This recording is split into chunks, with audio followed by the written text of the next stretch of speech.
Howdy, y'all. Welcome to the annual Doki Doki Discourse Halloween special.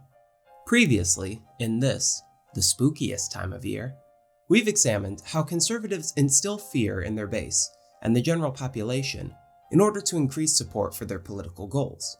And I think there's been no greater modern example of this phenomenon than the past several years of anti-LGBTQ, and in particular, anti-trans panic. Transphobia is increasingly becoming the only real policy the right has. Republican legislatures have pushed hundreds of pieces of anti-trans legislation.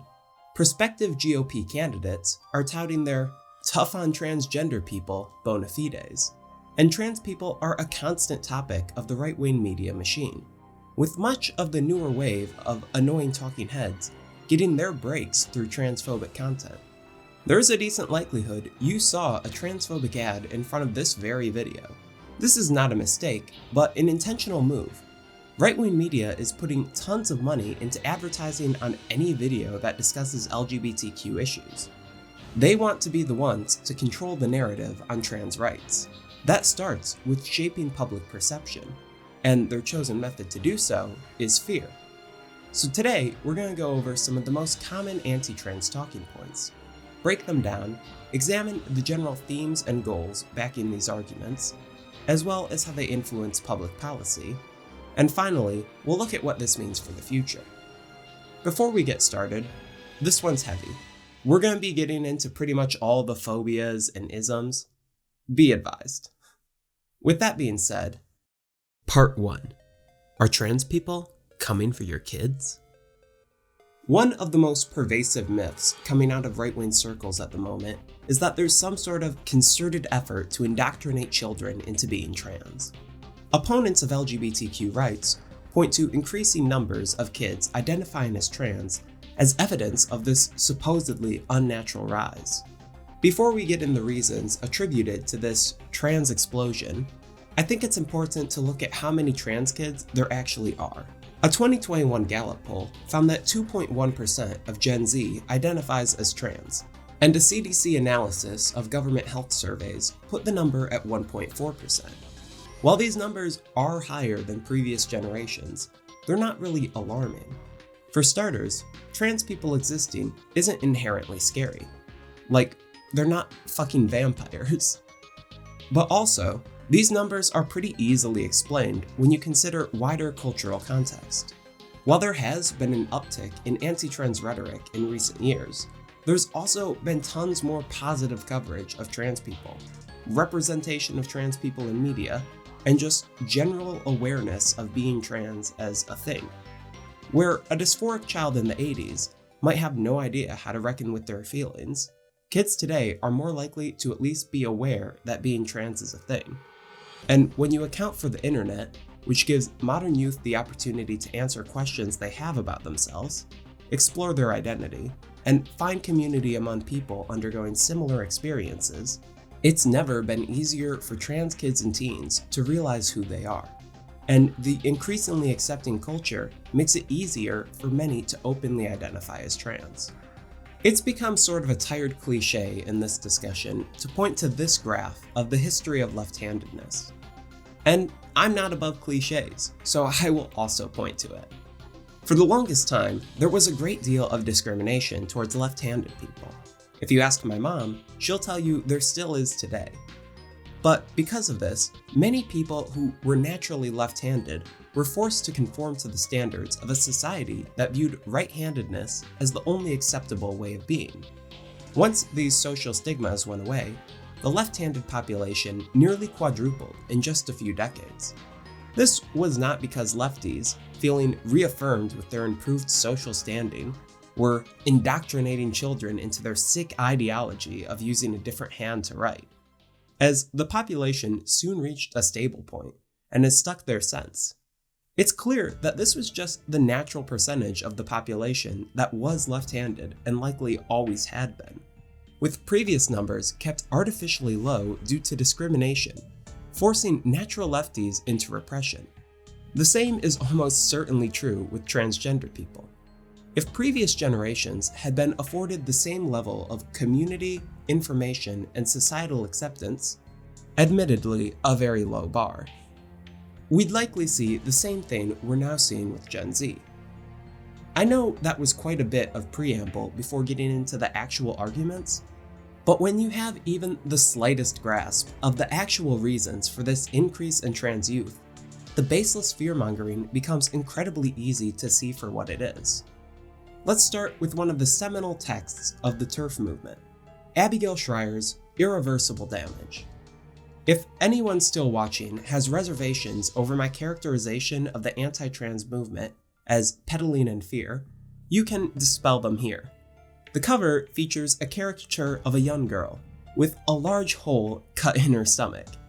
If you struggle to identify metaphors, the giant hole represents being trans.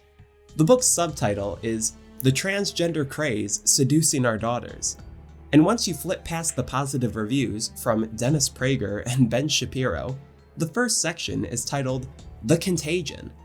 The book is a clear appeal to the anxieties of parents of trans boys, as well as 40-year-old men who are incredibly concerned about the fertility of teenagers. Schreier's main claim in this book is that there is a wave of young, self-identifying trans men who are not really trans, but instead caught up in a social contagion, influenced by their peers and the internet, among other factors.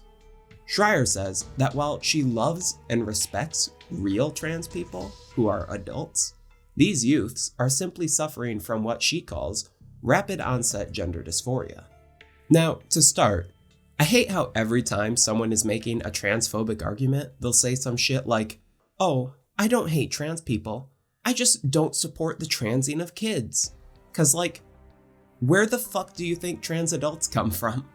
It's a pathetic two-faced lie to attempt to seem neutral and balanced while you argue for the stripping of people's civil rights.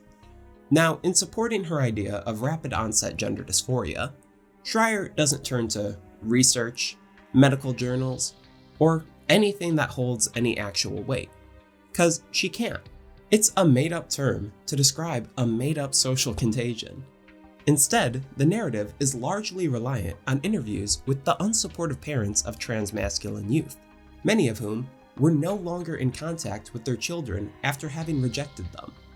Now, you may note a conflict of interest here. A parent who does not support their trans child's identity would be naturally inclined to belittle said identity and pass it off as a phase, or blame the internet or the child's friends for indoctrinating them.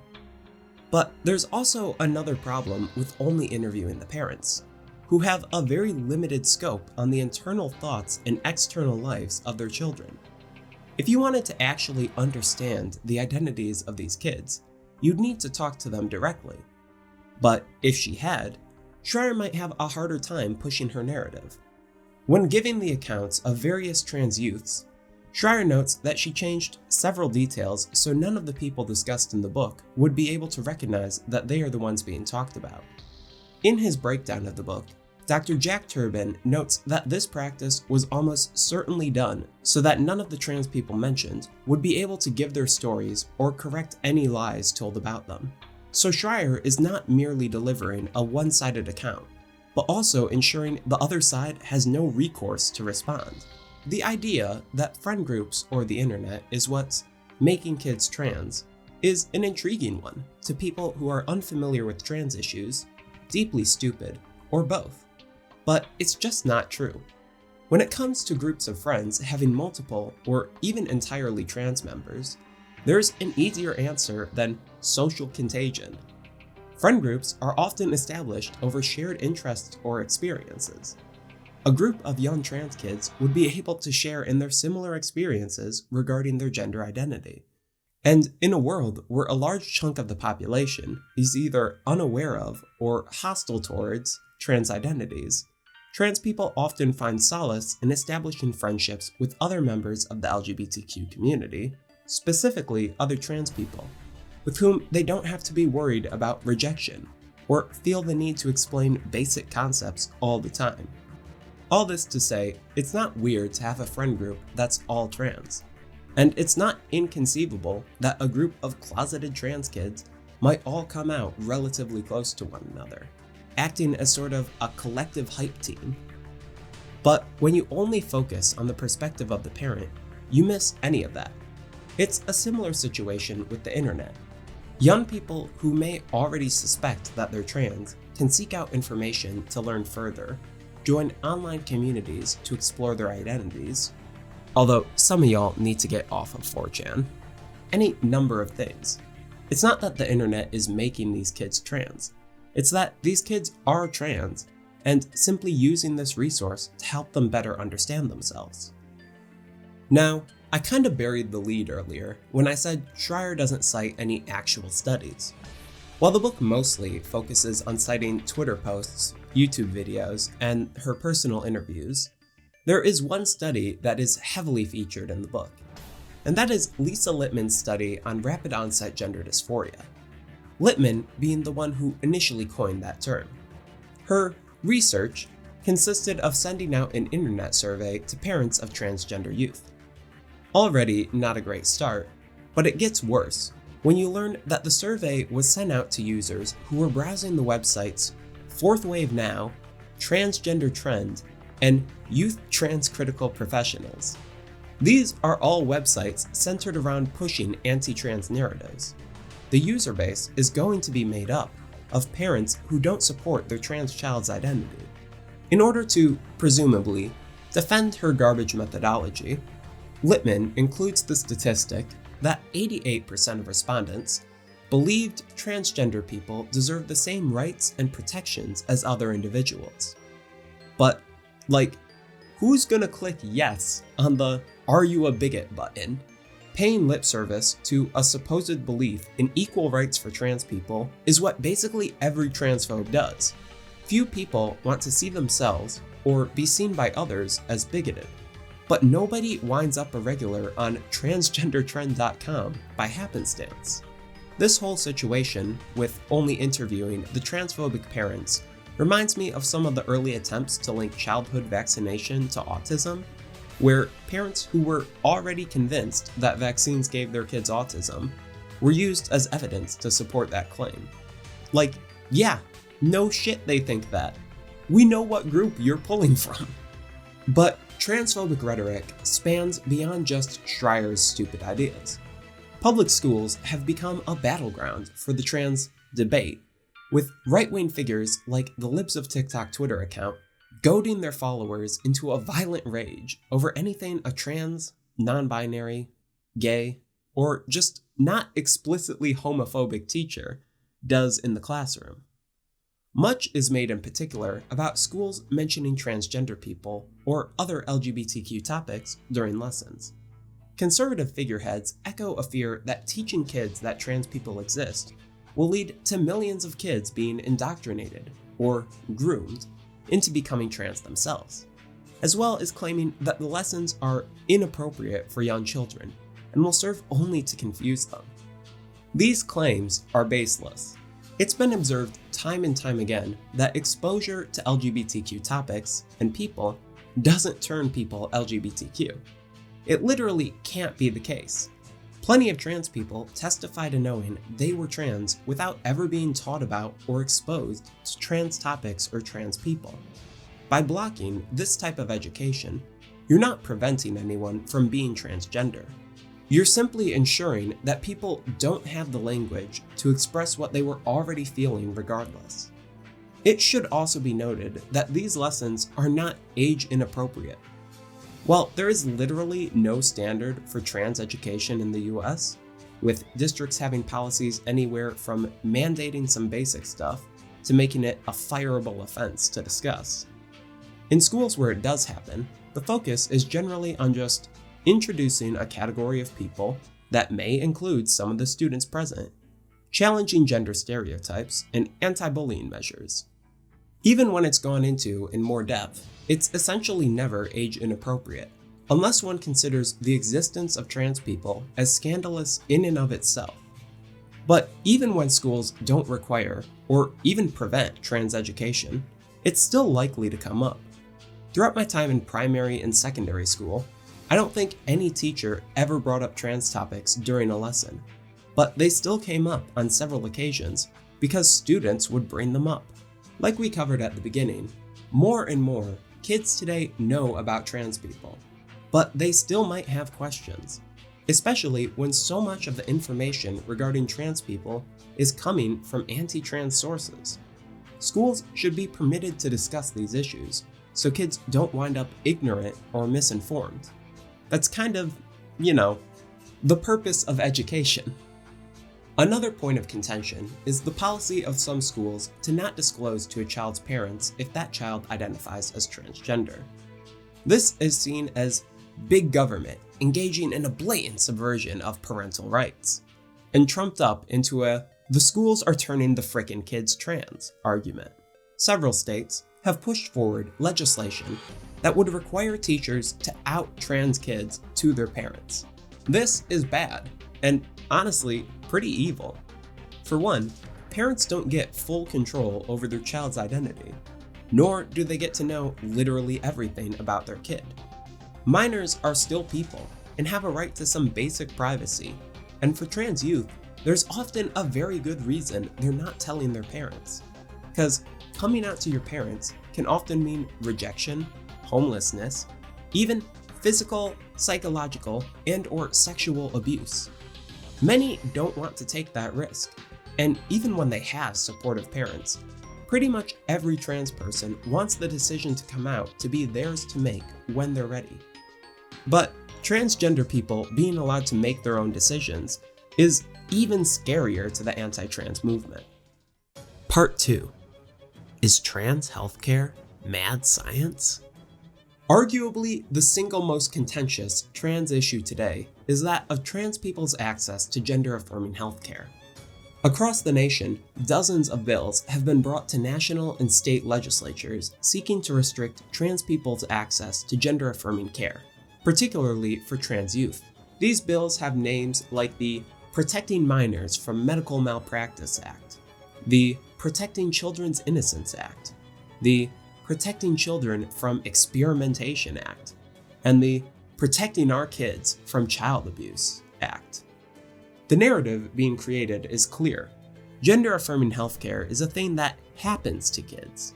It's dangerous, experimental, abusive, and destroys the child, stripping them of their innocence. The nebulous characteristic, which is the only thing conservatives actually seem to like about children.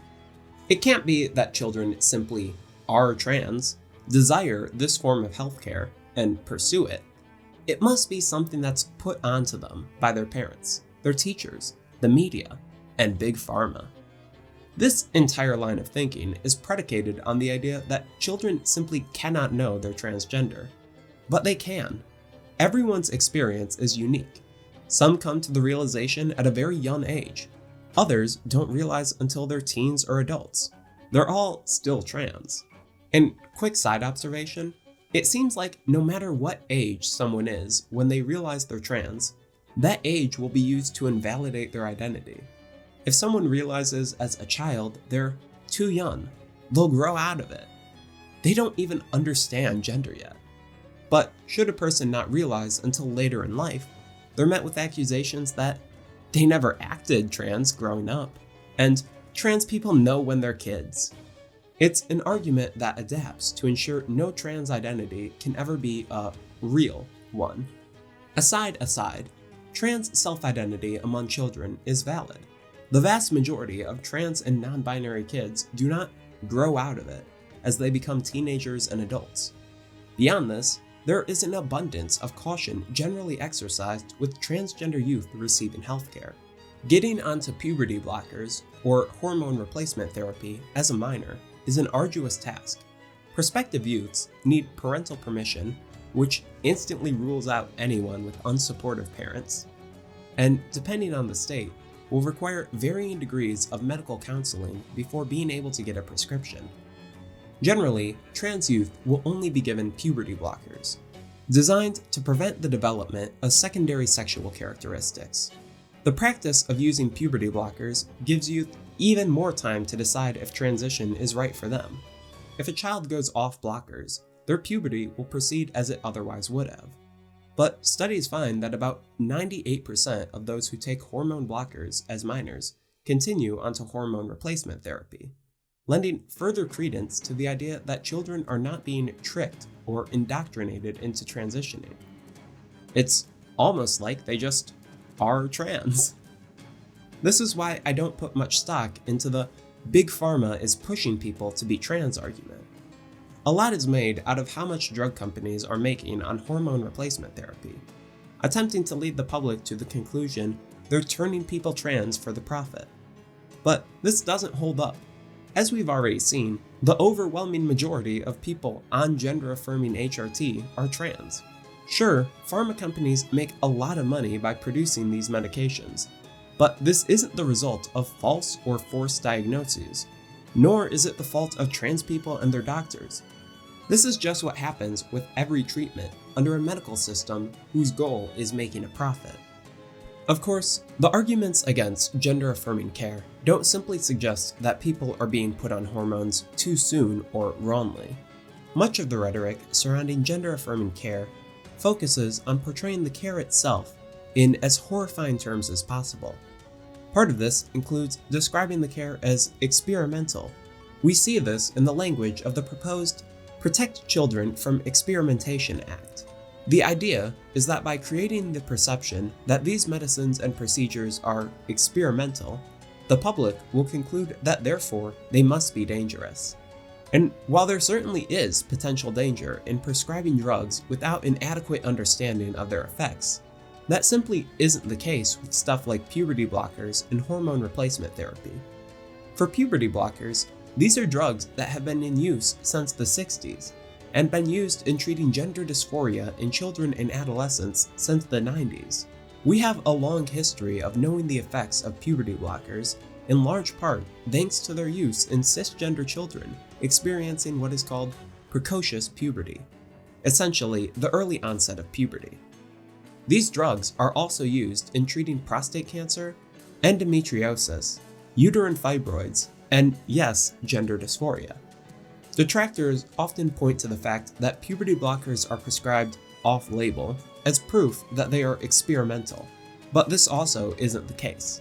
In medicine, off-label refers to the prescription of drugs for uses that they are not specifically licensed for. And while puberty blockers are off-label for treatment of gender dysphoria, this is very common in medicine, particularly pediatric medicine. Many drugs are only tested on adults when they're being licensed for medical use, so any prescription of them for kids will be off-label.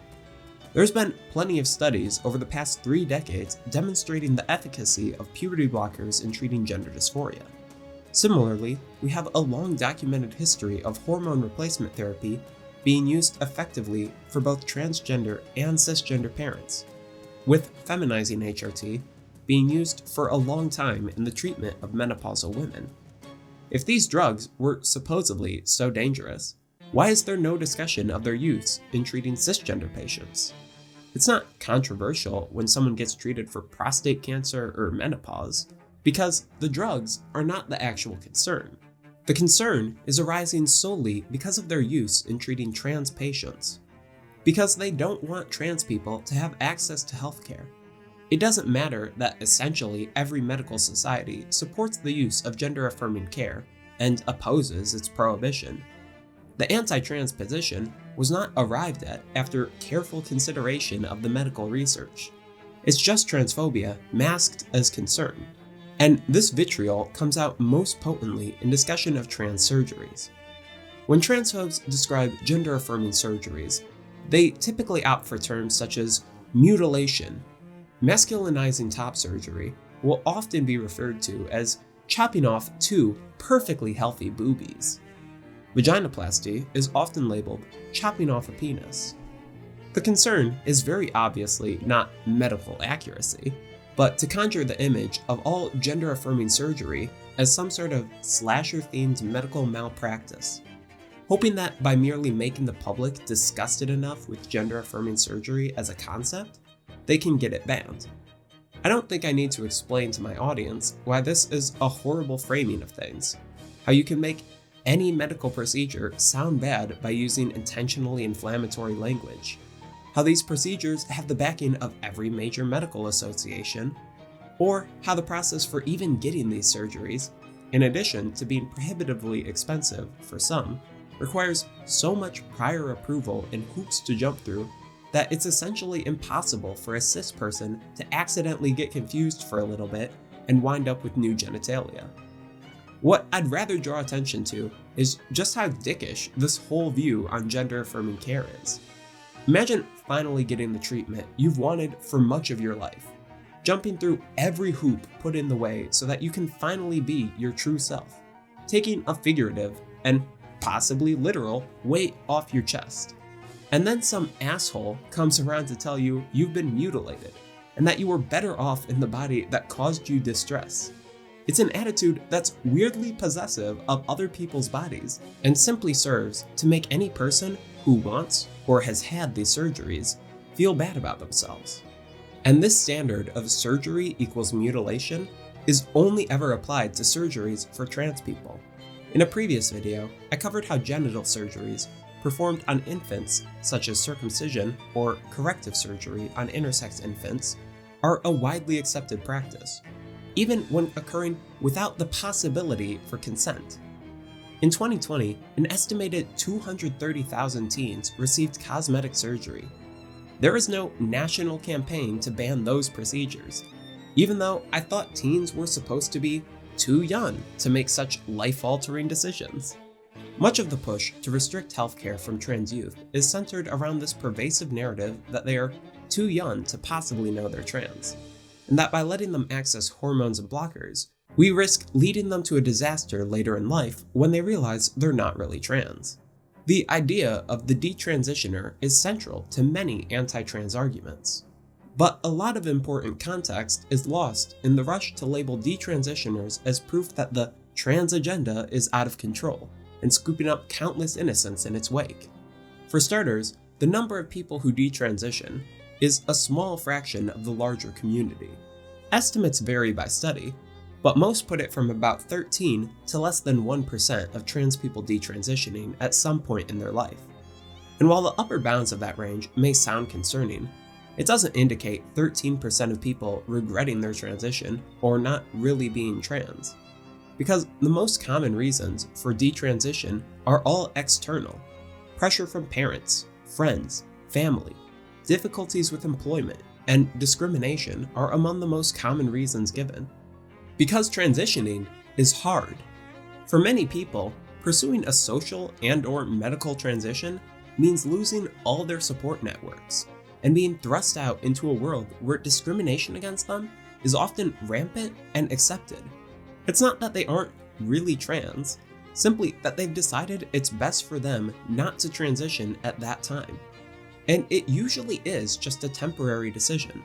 The 2015 US Transgender Survey found that 62% of those who had detransitioned went on to retransition later in life, likely when their personal situations had improved.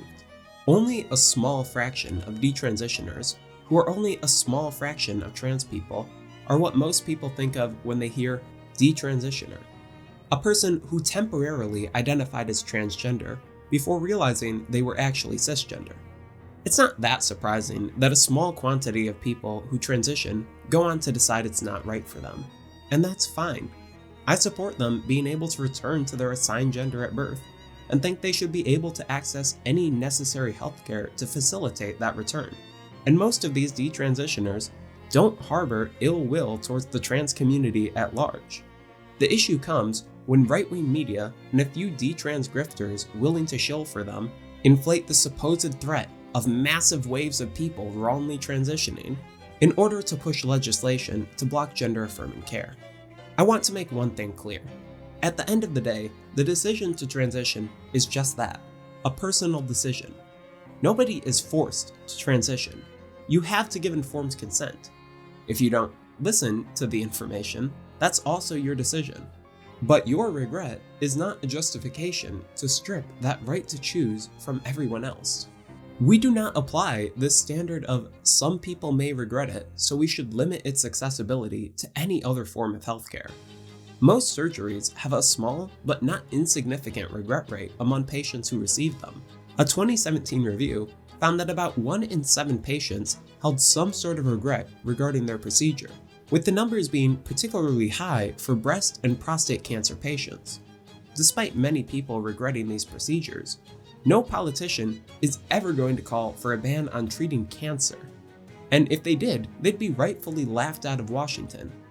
But this standard is not applied to surgeries for trans people, even though the regret rates are far lower, being about 1% for those who receive gender-affirming surgery. There is no evidence-backed position for prohibiting gender-affirming care that wouldn't have you taking out every other form of healthcare with it. But of course, the issue has never been that people are transitioning when they're not really trans. The anti-trans movement will use detransitioners for clicks, but they don't actually care about them. They just want to stop all transition, no matter who it is. There's this one clip of the Joe Rogan podcast, the hub of well-researched medical inquiry, where he has Matt Walsh on to talk about trans youth. Walsh trots out the estimate that there are millions of minors currently on puberty blockers in the US, before a quick Google search shows the number is only about 4,000.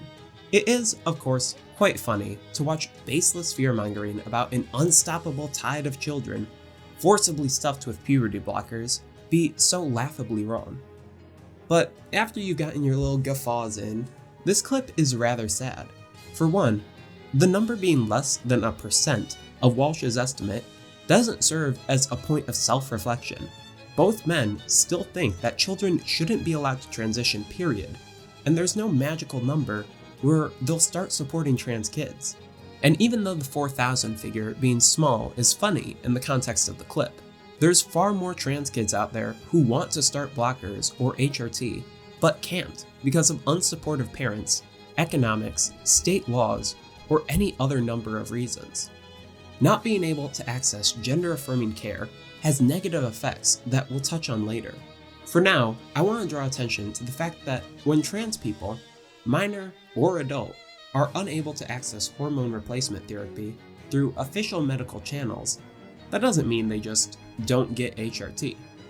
Similar to how bans on abortions just lead people towards less safe routes of receiving an abortion, trans people unable to get HRT through legal channels will often resort to other methods of procuring it, such as ordering it from an online source. And while DIY HRT absolutely can be and is a safe option for many trans people, it creates a space where bad actors are able to exploit vulnerable people. Some sources have been known to scam people out of their money, sell estrogen pills that are actually just testosterone supplements, even just straight up sell injections containing poisonous materials. Trans people shouldn't be forced to take risks like these as their only option for receiving healthcare. But much like with abortion, the right is trying to force everyone into the less safe routes. In the Joe Rogan clip, before Matt Walsh is cut off, he is very clearly about to voice his opinion that trans adults should also not be allowed to medically transition. Michael Knowles made waves a while back when he called for the eradication of transgenderism at CPAC. There is currently a bill working its way through the Oklahoma legislature that would make it a felony for a doctor to provide gender-affirming care to anyone under 26. And in Florida, recent legislation has stripped healthcare away from most trans adults in addition to the youth. The end goal is clear. Fear-mongering about how they're transing the kids is the foot in the door for fascist policy that would ultimately seek to outlaw medical transition for every trans person, regardless of age. These bans pose a severe threat to transgender people. Medical transition is a necessity for many trans people, allowing them to live in a body that's comfortable to them instead of one they hate. Medical transition also allows trans people to better pass as their gender, making it less likely they will receive harassment. And while the cultural idea of one's value being tied to how well one performs their gender seems questionable at best, sometimes you just want to not get called a slur at Taco Bell without having to tear down the entire cultural perception of gender first. These are some of the reasons that gender-affirming healthcare has consistently been linked to improved mental health outcomes for transgender and non-binary people. These treatments improve quality of life, self-esteem, relationship satisfaction, and reduce substance use, depression, and Many people see wait till 18 to begin medical transition as the reasonable, fair policy decision. But this is not reasonable. I will remind y'all again, pretty much every medical society supports the use of this care, and for good reasons.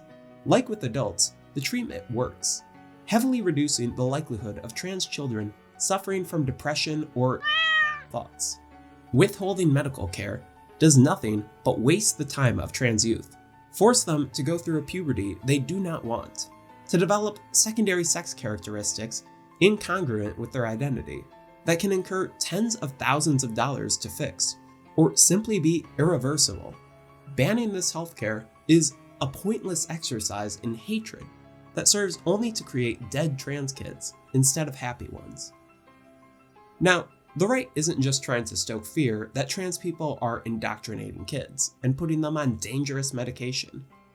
They also seem to be running with the narrative that trans people are just generally destroying society. Part 3. Are trans people literally the devil? The most common type of anti-trans rhetoric is that which puts forth the idea that trans people are a threat, generally towards women. Much has been made over the issue of trans people using public restrooms, with many states going so far as to make it illegal for trans people to use the bathrooms concurrent with their actual gender. Proponents of these policies leverage the supposed threat of cis women being assaulted in public restrooms, whether by trans women or by cisgender men using the freedom trans-inclusive bathroom policies supposedly grant to pretend to be women in order to creep on people. This threat is purely hypothetical, though. Several studies have shown that states with trans-inclusive bathroom policies don't have higher assault rates in public bathrooms. Nonetheless, the right-wing media machine is desperate to push the narrative that trans people are constantly assaulting people in restrooms.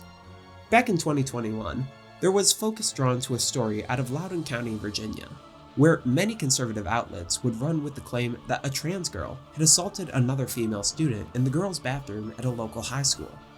There were attempts by the right to pin the blame for this assault on the school's trans-inclusive bathroom policy, which had become a hot-button issue a month earlier when the least charismatic man in the country, Matt Walsh, had engaged in some attention-seeking protest of said policy.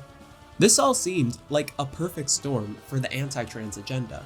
A trans person assaulting someone as a direct result of trans-inclusive bathroom policy? Piers Morgan probably creamed himself hearing that. The only problem with this story is that it wasn't true. The trans-inclusive bathroom policy that was pointed to as the enabling factor wasn't implemented until months after the initial assault. Not that it would have mattered, because the perpetrator was not a trans girl, but rather a cisgender boy. Which brings us to the other fact, that these laws don't actually prevent people from getting assaulted in bathrooms, regardless of their gender.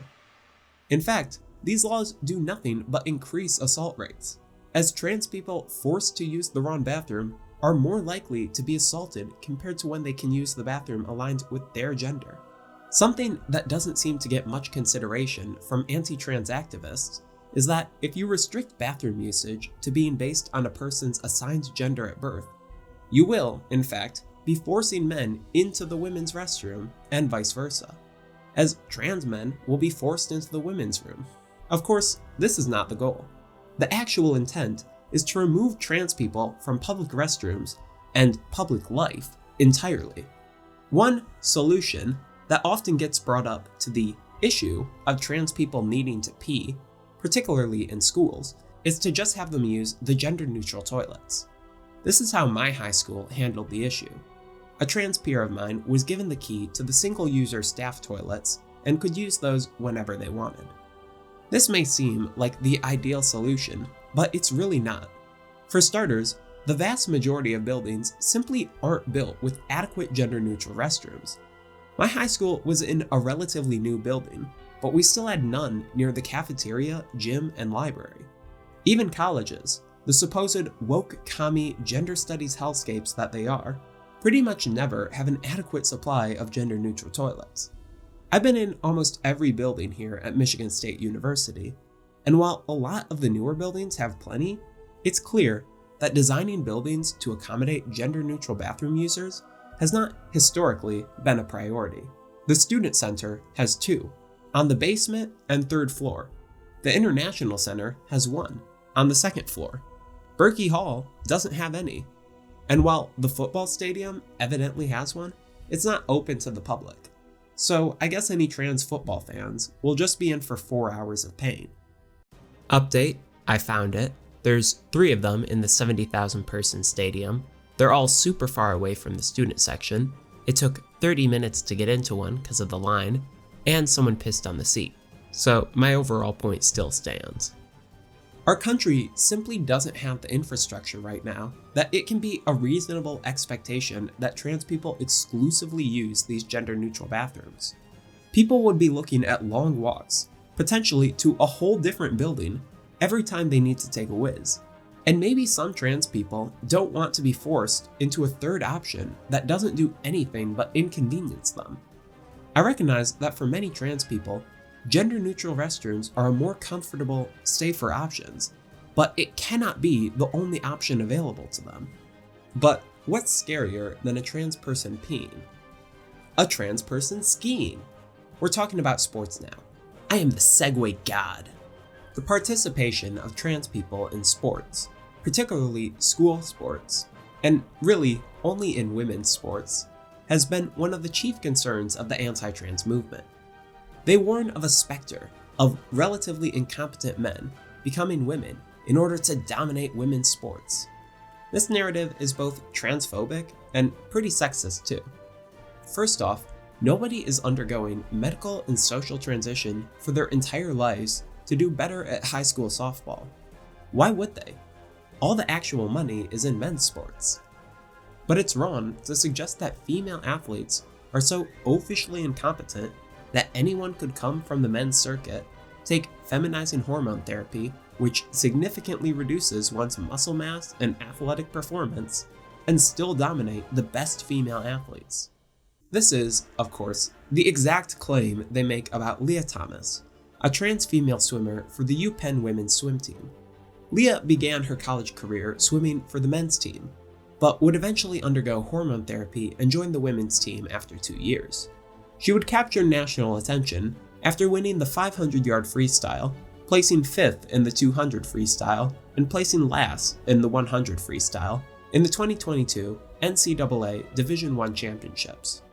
This gave the anti-trans movement something they had never had before, a trans athlete actually winning something. The narrative immediately became that Leah was ranked 462nd in men's swimming, but was ranked 1st in women's swimming. Truly, trans athletes dominate. It must be the natural aerodynamicity of the Y chromosome that gives trans women such an insurmountable swimming advantage. Not really. For starters, Leah Thomas did fine in men's swimming. She ranked 12th in the 1,000-yard freestyle in her first 2 years at UPenn. The claim that she was ranked 462nd isn't one I can actually find the source for anywhere. It could easily have just been some random time from a practice, or made up completely. She also still swam on the men's team for the early part of her transition before the pandemic, and her times fell in accordance with this. So if the 462 claim is from a time after she was well into her transition, that'd be pretty funny. When we're not pretending she was some nobody pre-transition, her performance isn't exactly unheard of. She won the one event, sure, but it wasn't some utter domination.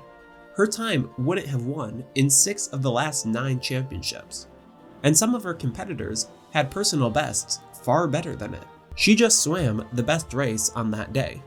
Her 1.75 second gap over second place may seem big, but isn't abnormal in distance swimming. But we've heard about this one race non-stop following it, because it's the only thing the right can point to pretend trans women are dominating sport. One of the newest conservative talking heads is this woman who tied for 5th place with her and has made a career out of whining about that. I could go on about the evidence demonstrating the effects of HRT on athletic performance, how the push to keep men out of women's sports has historically and contemporaneously resulted in discrimination against Black women who've had to face bullshit accusations from racists, or even how there exist biological advantages in cisgender athletes which never raise such ire. Nobody ever got mad at Shaq for being tall. But that conversation isn't going to go anywhere, because the push to keep trans athletes out of sports isn't being driven by some real threat to the sanctity of athletics. It's just about the exclusion of trans people, and nothing illustrates this more clearly than the ban on transgender players in women's chess. One does not need to be physically gifted to play chess, and the claims that a women's league exists because men have biologically superior chess brains are wrong. While men do make up the vast majority of the top players, this is more so a result of there being barely any women participating in chess tournaments in the first place, driven by historical misogyny and current sexual harassment. Women-only chess tournaments primarily exist as a method for driving chess participation among female players. The decision to exclude trans women is one that only makes sense if your goal is just the total exclusion of trans people, as further evidenced by the restrictions placed on trans men, which don't make sense if the claim is that those assigned male at birth have some advantage.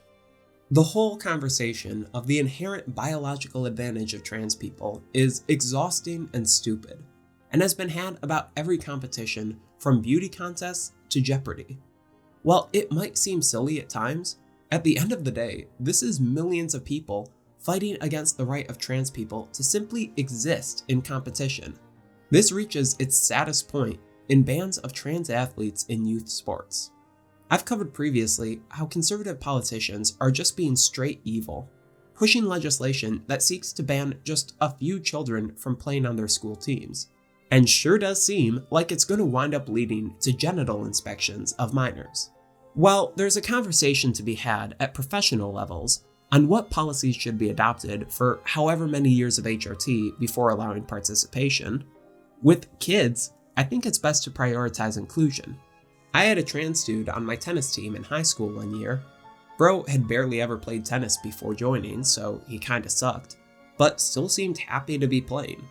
This is an experience shared by many trans kids, for whom school sports provide an opportunity for camaraderie and fun, just like it does for cis kids. Okay, so trans people aren't weird bathroom goblins, and they aren't dominant beasts driven solely by athletic achievement. But are they hyper-aggressive sexual Decepticons? No. But this hasn't stopped worries of trans people's sexual activities from capturing the public consciousness.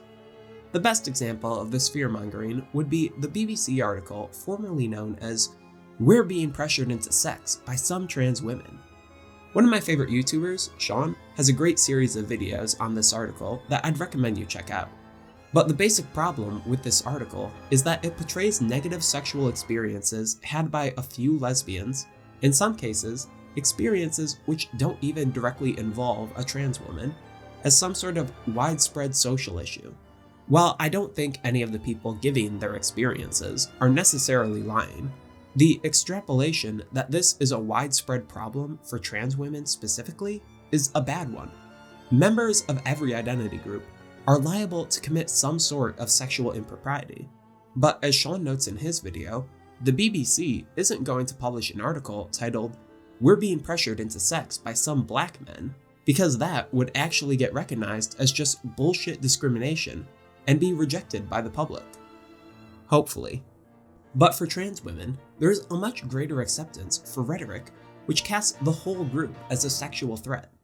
We can see this further in the ways relationships between trans women and straight men are discussed. Rather than portraying trans women as pressuring straight men into sex, the idea is that trans people trick or deceive straight men into thinking they're quote-unquote real women. This is from the same crowd who claims they can always tell when someone is trans, by the way. One of my other favorite YouTubers, ContraPoints, has a great video on this idea. And this is what some of you might have been expecting when you saw a video called The Trans Panic. Because many trans women, overwhelmingly women of color, have been killed by straight dudes who have attempted to use the trans panic defense to argue for reduced punishments. Notable to me is the variety of forms these incidents take. Gwen Araujo was murdered by 4 men after having had sex with 2 of them weeks earlier, as well as another one of them the night they killed her. Alon Nettles was killed by a man she had not done anything with. Her killer had flirted with her days earlier, and upon being mocked by his friends for it, killed her. It's incredibly understandable why trans people, being aware of these sorts of incidents, may choose not to disclose they're trans. In addition to inviting just general discrimination, there's a genuine danger for many in being out to some people, and some may just not want to see their hookup prospects wiped out by a transphobic dating pool. Much has been made of the idea of genital preferences as an excuse for not wanting to date and/or sleep with trans people. Proponents argue, I'm not transphobic. I simply don't want to sleep with anyone who has so-and-so genitals. The BBC article talks at length about this debate, whether they are or aren't transphobic. I don't wish to discuss this at length. My grandma watches all my videos, and she doesn't need to hear this convo. So I'll just say, when it comes to genital preferences, personally, I prefer them in my mouth. But I would still contend that even if we accept this reasoning for some people, on the whole, the primary driver of opposition to dating and/or sleeping with trans people is still transphobia. I never thought I'd be using this as a source in support for one of my arguments, but let's take a look at the New York Post article, I Don't Tell the Men I Date I'm Transgender. First off, this title is 100% playing into the trans deception narrative. This is still the New York Post.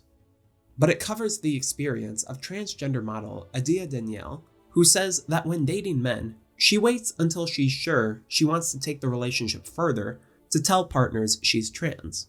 Adia has had sexual reassignment surgery, so functionally, the only information being revealed is that she's trans. Genital preference havers need not worry. Despite this, she's been met with backlash over this from partners. If the issue is just being trans, it's transphobia. We see a similar experience with her social media, where after coming out as trans, she lost 50,000 followers.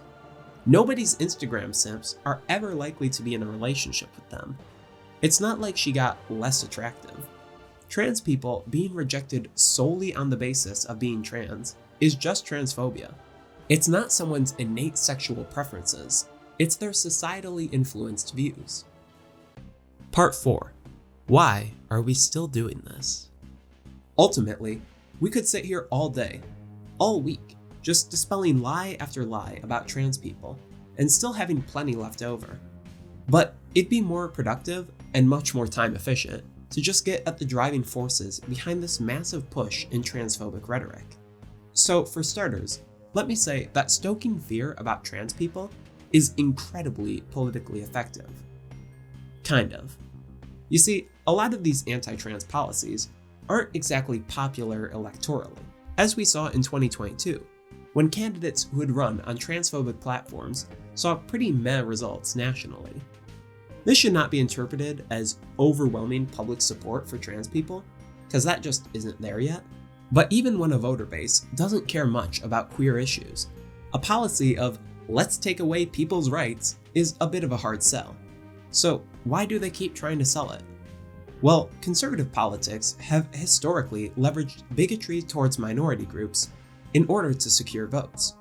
Whether it's Trump promising to keep out the dangerous Mexicans and Muslims, Anita Bryant campaigning to save the children from gay people, or just like anything to do with black people really. And usually they're just recycling the same couple talking points. A lot of homophobic rhetoric has historically focused on the idea gay people are a threat to children, and racists have been painting black men as a threat to women for well over a century now. So the framework is there to just use trans people as the next target in a long line of bigoted attacks. You'd think the general public apathy towards this bigotry would dissuade them, but it doesn't, because bigotry is not a natural state of being. Nobody's born hating trans people. This hate only emerges as part of a grooming process. If you have a friend or relative that got sucked down an internet rabbit hole and won't shut up about how trans people are evil now, or if you just follow Elon Musk on Twitter, you've seen this in action. By turning trans people into the hot button issue and shoving lies about how they're dangerous and evil down the public's throats, you can turn people who were otherwise apathetic into dedicated transphobes. We're currently seeing this in the UK, where a recent poll found 25% of Brits had a negative view of trans people, compared to just 16% in 2021.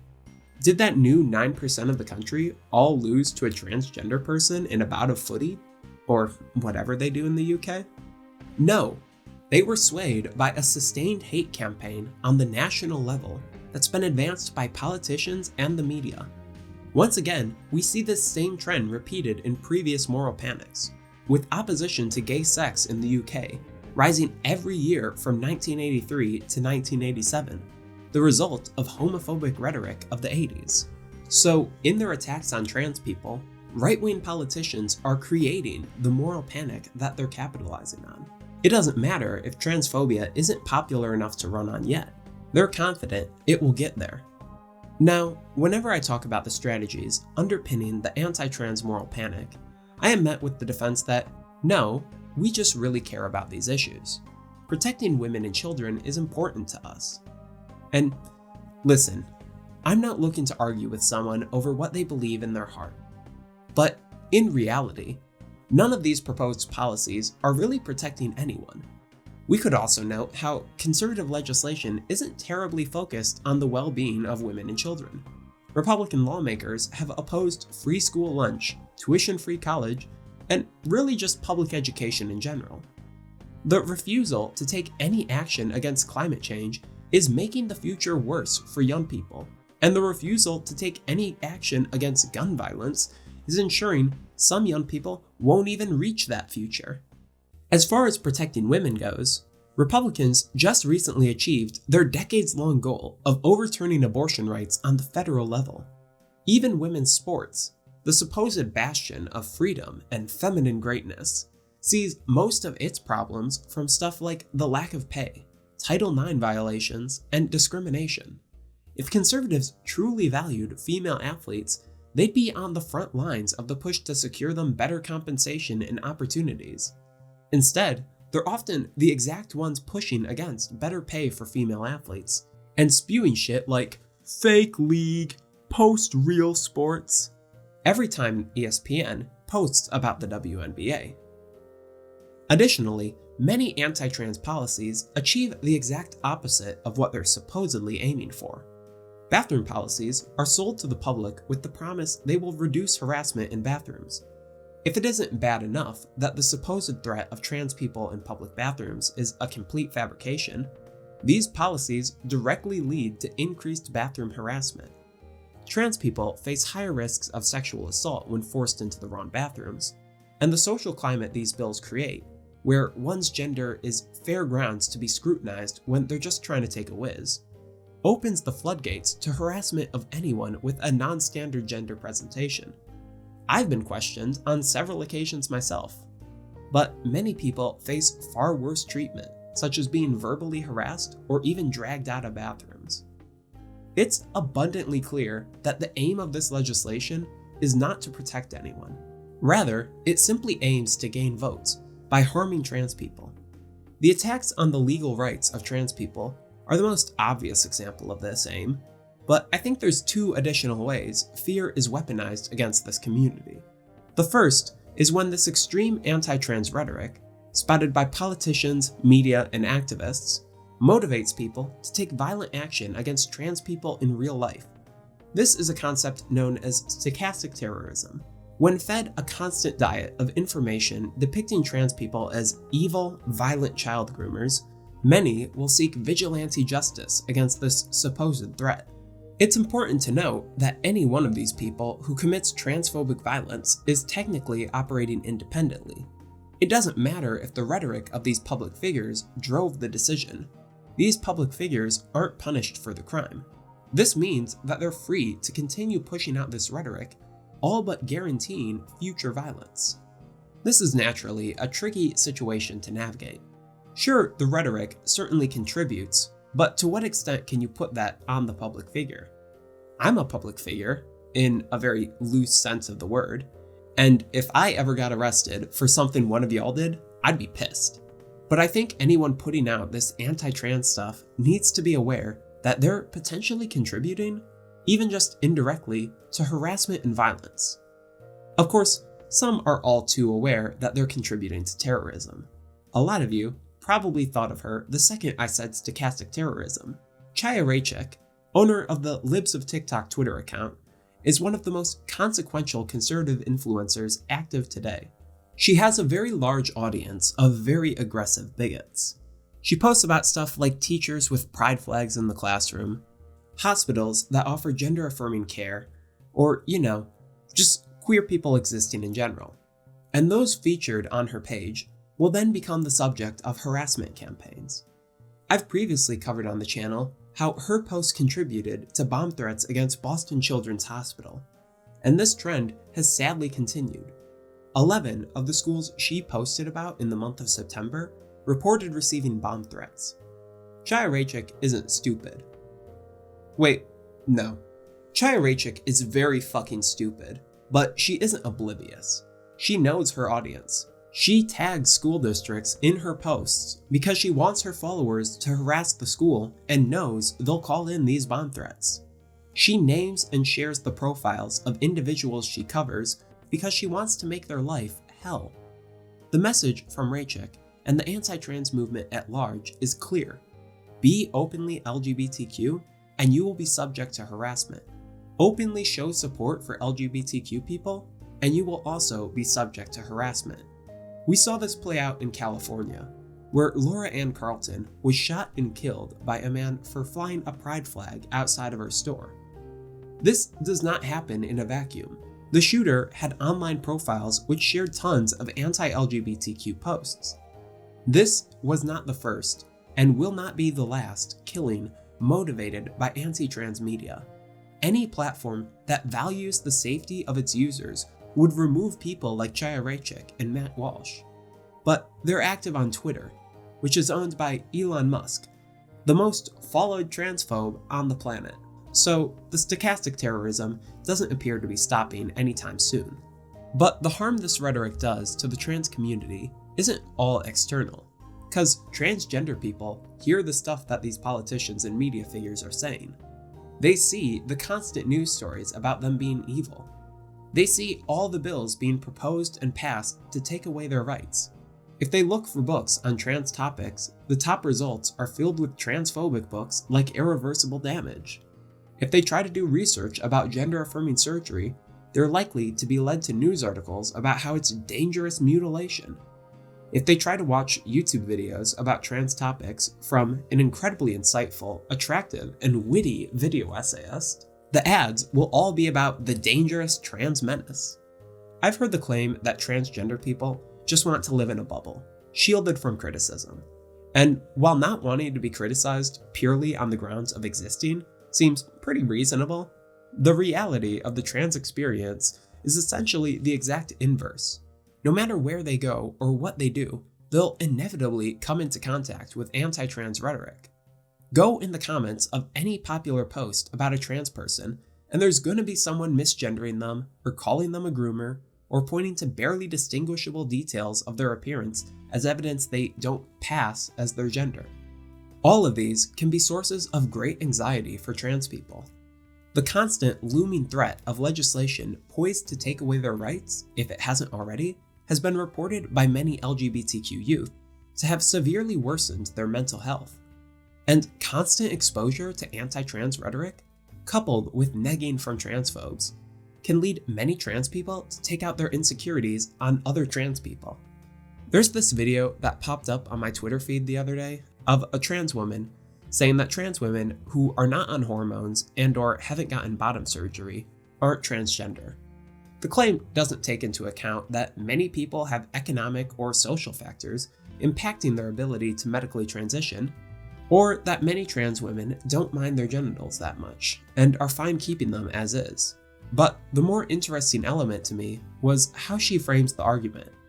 Of trans women with penises, she says, "I don't understand why you're going to be classified as a woman, especially the same validity of womanhood as me, when you still have a dick between your legs.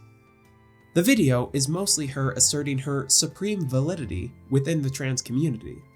But the thing is, the people she's appealing to with these arguments, transphobes, aren't gonna see her as a real woman no matter what surgeries she gets. There's no attainable point where a trans woman becomes a real woman in their eyes. And the trans community that she's throwing under the bus doesn't really care about what surgeries someone has had when it comes to accepting them as their gender, as seen in the replies to this post. It's just intra-community bigotry that doesn't serve anything beyond temporarily making her feel superior. And there's quite a few trans people who wind up feeding into these same impulses. Okay, so this rhetoric is being used to drum up political support and causes a lot of harm to the targeted group. That's all in line with the general right-wing playbook. Why is this happening with trans people specifically right now? Well, the groups that become the target of the right-wing media machine are generally those who recently have or actively are making strides in their civil rights. These tend to be groups that so-called polite society is most willing to entertain bigotry towards. Most gains in LGBTQ rights were made incredibly recently. In the US, gay sex has only been legal nationwide since 2003, gay marriage since 2015. Many gains for trans people have yet to have even happened, so they make sense as a target. Another factor impacting the reach of anti-trans bigotry is the reach of trans people themselves. One of the greatest indicators that someone will support transgender rights is whether they personally know a trans person. But despite the supposed wave of trans people, less than half of Americans actually know one.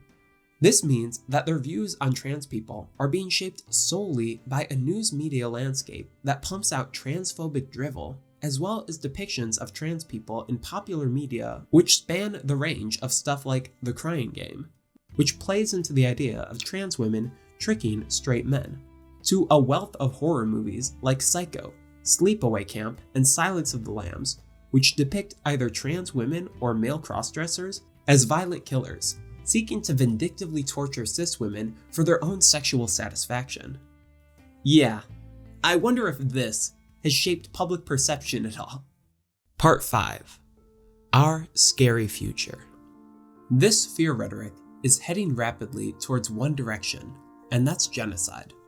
Calls to eradicate transgenderism get applauded at the largest conservative conference in the nation. Politicians put forward policies that seek to strip healthcare from all trans individuals and force children into conversion therapy. And trans people, their allies, and anyone perceived to be trans stands at risk of assault, terrorism, and murder. No matter how far things go, though, trans people aren't going anywhere. In 1933, the Nazi Party destroyed the Institute of Sex Research. Some of the most cutting-edge research on trans people and gender identity of the time was stacked into a pile and burned. Countless trans people over the years have been killed either directly or indirectly by transphobic policies and regimes. Yet there's never been more awareness of transgender people than right now. No attempts to erase them from society will ever prove successful, because transness is not some social contagion, mental defect, or learned behavior. Trans and non-binary people have existed since humans have, and will continue to exist until we're gone. It is transphobia, which is the unwelcome, modern construction. Of course, this isn't particularly comforting knowledge to trans people who still have to actually deal with this bigotry in the meantime. I'm honestly not sure how we fix a problem like Florida. I've talked a lot about those stoking fear about trans people today, but I don't buy the narrative that they're genuinely scared of any of it. Not the media figures, politicians, and strategists. They're not scared of some trans menace that they know is a fabrication. What scares them, genuinely terrifies them, is what trans acceptance represents. The rejection not only of their position on LGBTQ rights, but their entire regressive view of gender norms and roles.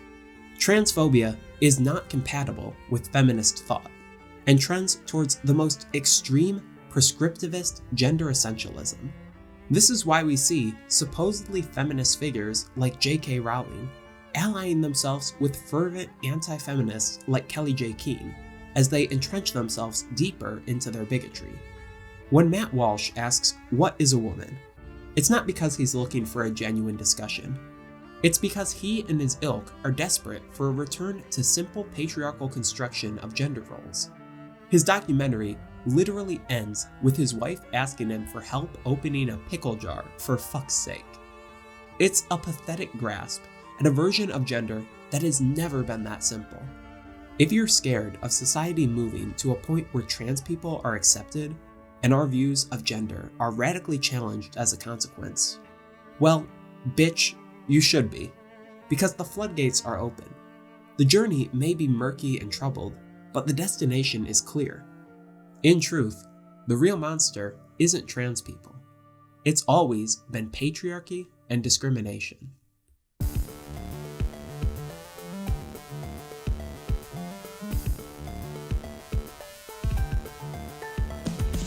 Thanks for watching. Like, comment, and subscribe. And if you want to help me buy even more pumpkins next year, you can donate to my Patreon, like the lovely people scrolling by right now, including my $10 and up patrons, Yearning to Fly, Amy Gleixner, Mona Abdel Karim, and Jack's Not Real. Also, thanks to my 20,000 new subscribers from the last video. Having so many more eyes on my stuff feels awesome. And the extra money for costumes and props ain't too bad either. I'm gonna go eat my weight in sour gummy worms now. Happy Halloween.